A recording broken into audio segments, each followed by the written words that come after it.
안녕하십니까. 학령인구 감소에 따른 교육기관 통합 방안에 대해 발표드리겠습니다. 핵심인지 7기 1분임의 임찬대입니다. 만나서 반갑습니다. 오늘 전체 흐름에 대해서 총 3가지로 설명을 좀 드리겠습니다.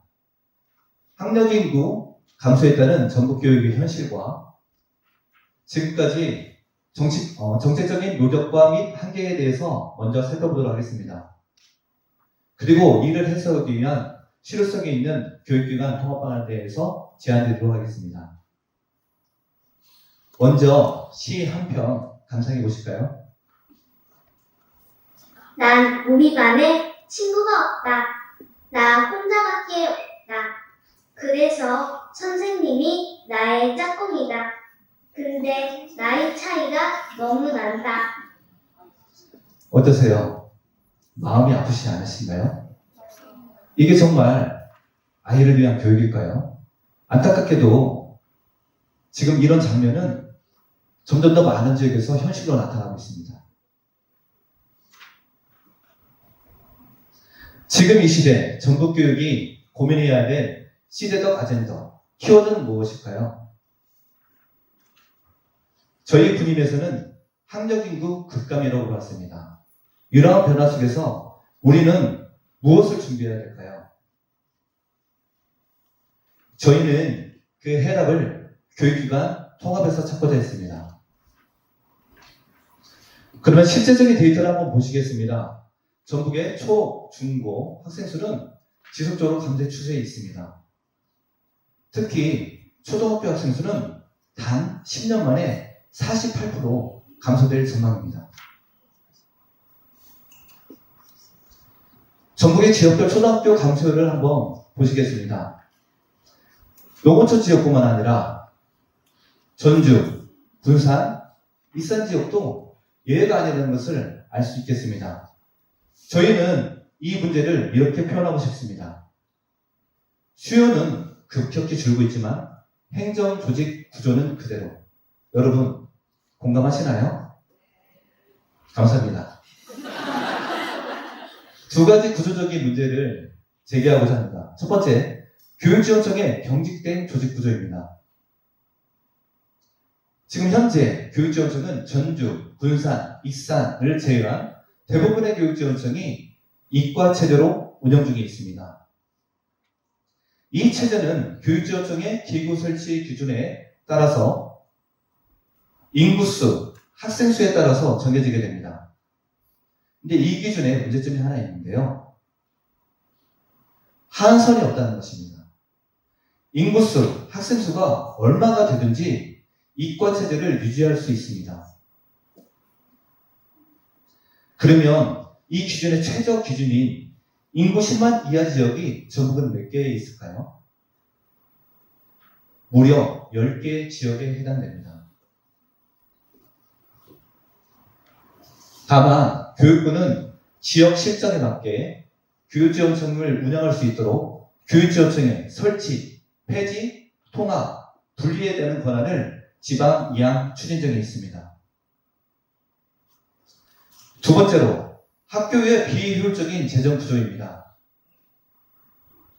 소규모 학교, 학생 1명, 교직원이 다수인 상황입니다.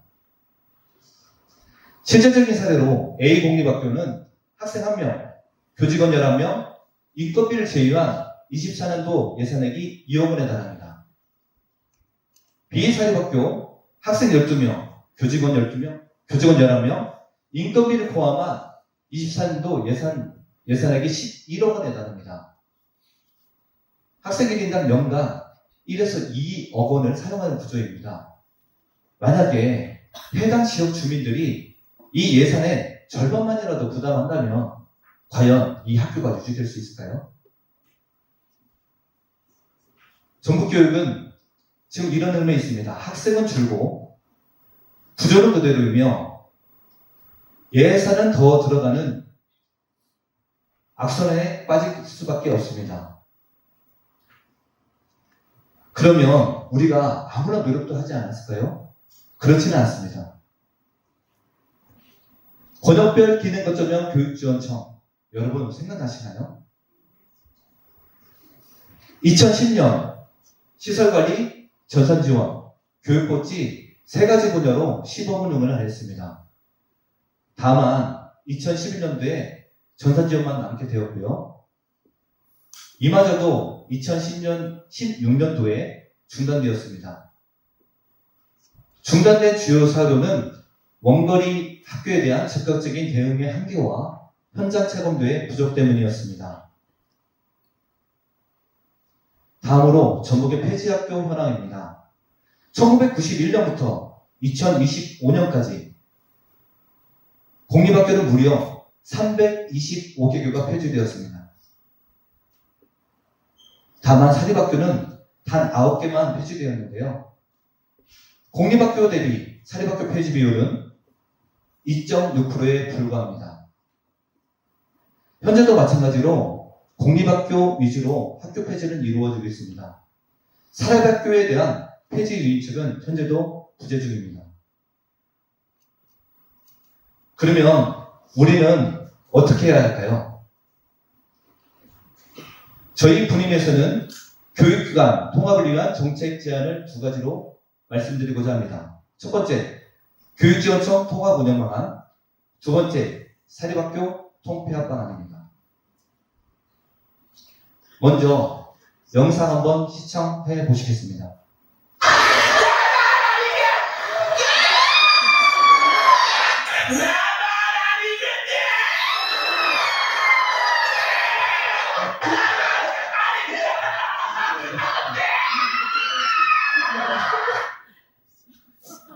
어떠세요?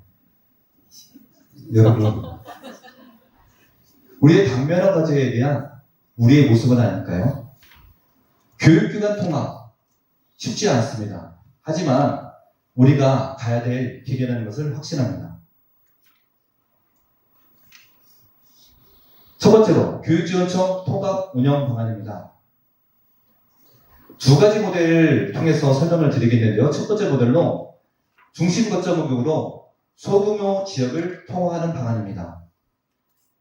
두 번째 모델로 디지털 통합형 운영형으로 소규모 교육지원청을 센터화하는 방향입니다. 실질적으로 교육지원청 통합 운영 사례를 한번 보시겠습니다. 전국에는 교육지원청이 176개가 존재합니다. 그렇다면 여기에 통합교육청은 몇 개가 있을까요? 무려 37개가 존재합니다. 실제적인 한번 사례를 보시겠습니다. 충북의 괴산 증평 인구 10만, 강원 속초 양양 인구 7만. 이 지역들은 통합교육지원청을 운영하고 있습니다. 그러면 전북은 인구 7만 지역이 몇 개나 될까요? 7개의 지역에 해당됩니다. 하지만 통합교육지원청은 전무한 상태입니다. 우리도 이제는 통합교육지원청에 대해서 고민할 시점이라고 생각합니다. 첫 번째 모델로 중심 걱정형 모델을 말씀드리겠습니다.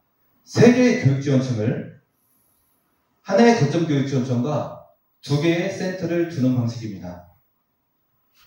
구체적으로 한번 말씀드리겠습니다. 기존에 거점교육청을 과 단위를 국단위로 확대하고 각 교육지원청에서 했던 업무들을 거점교육청으로 통합하는 방안입니다. 그리고 센터에서는 학교시설과 학교폭력 등 인프라 유지관리 및 현장 지원이 필요한 업무를 수행하게 됩니다. 저희가 상위 직급도 한번 비교를 해봤는데요. 통합 전과 통합 후는 인력이 거의 비슷합니다. 하지만 사급 한 명이 지원되게 되겠습니다. 두 번째 모델로 디지털 통합 운영형 모델입니다. 3개의 교육지원청을 모두 센터화하는 것입니다.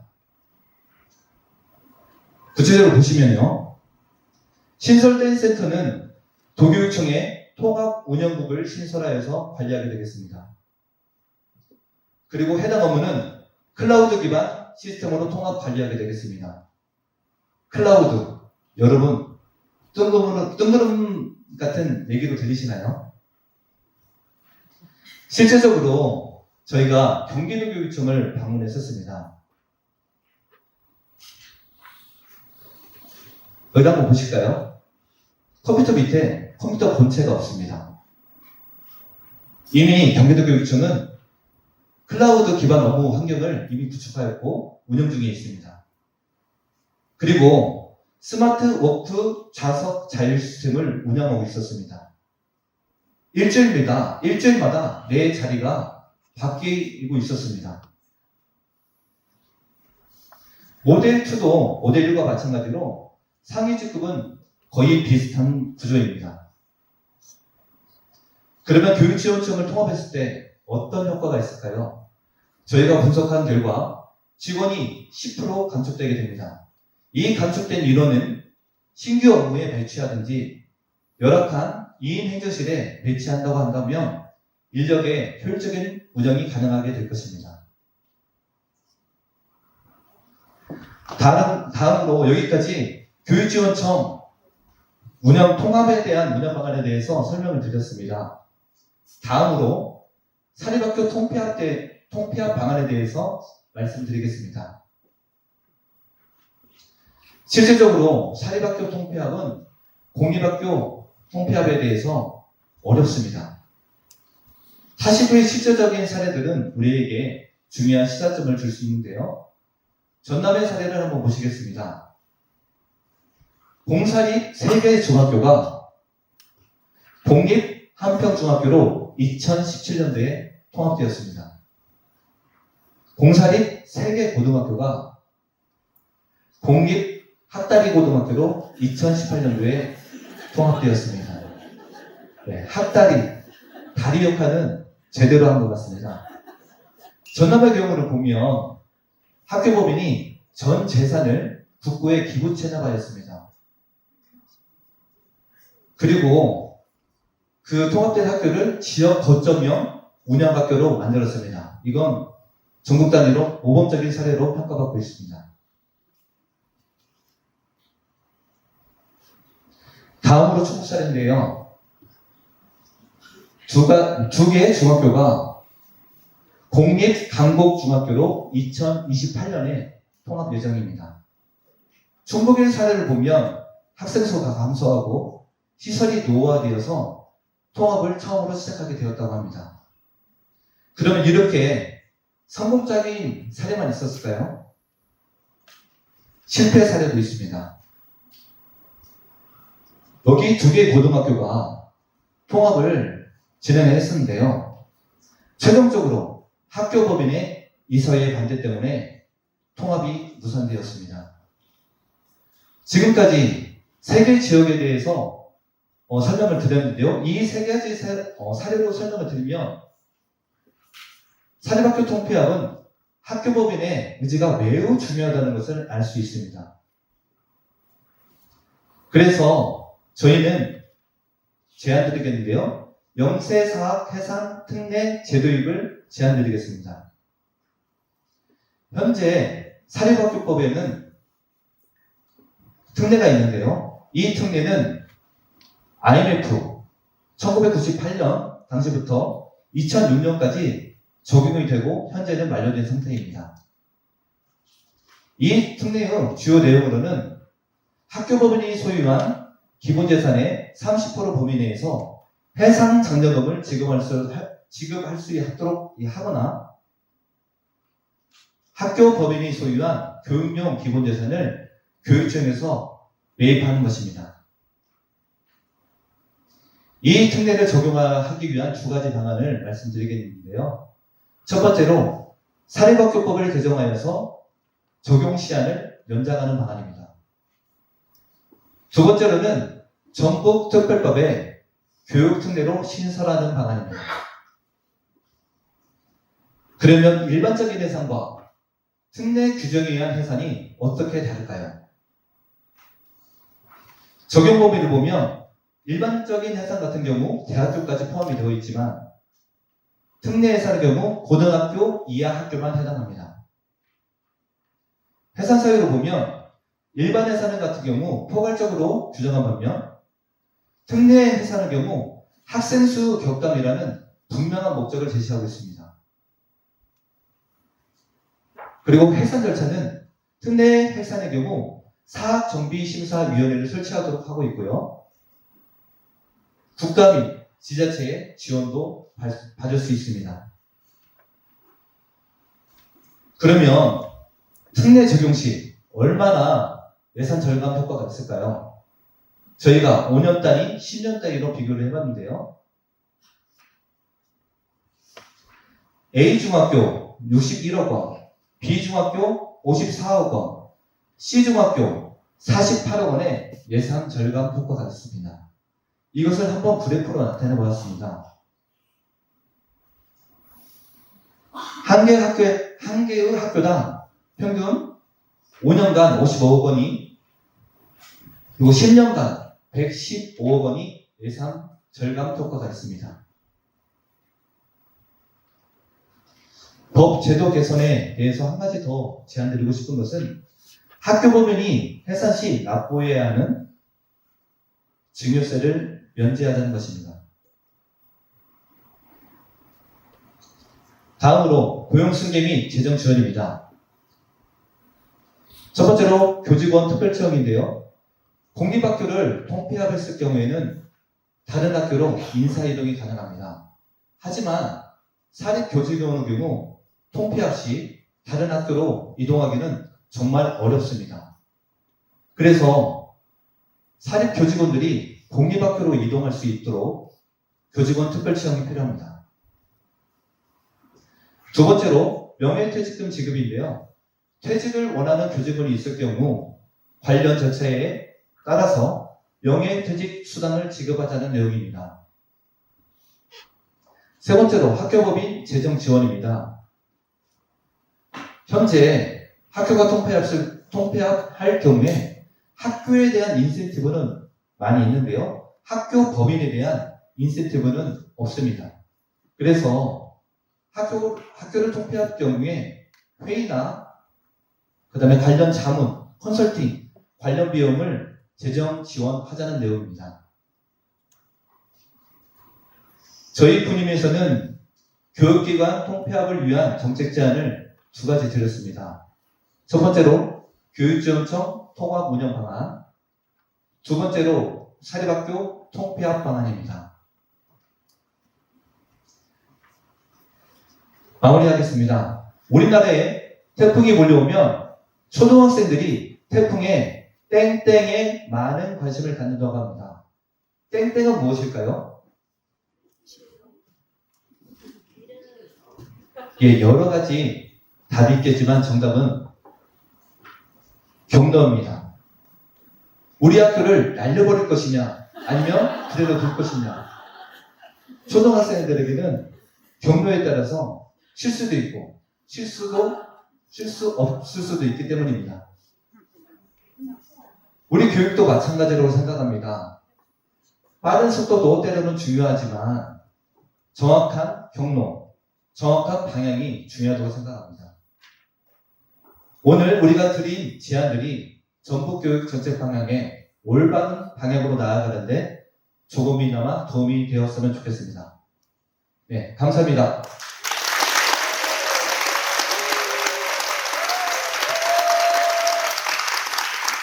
예, 이어서 질의응답을 받는 시간을 갖도록 하겠습니다. 혹시 질의 있으신 분들은 편안하게 손을 들고 말씀해 주시기 바랍니다.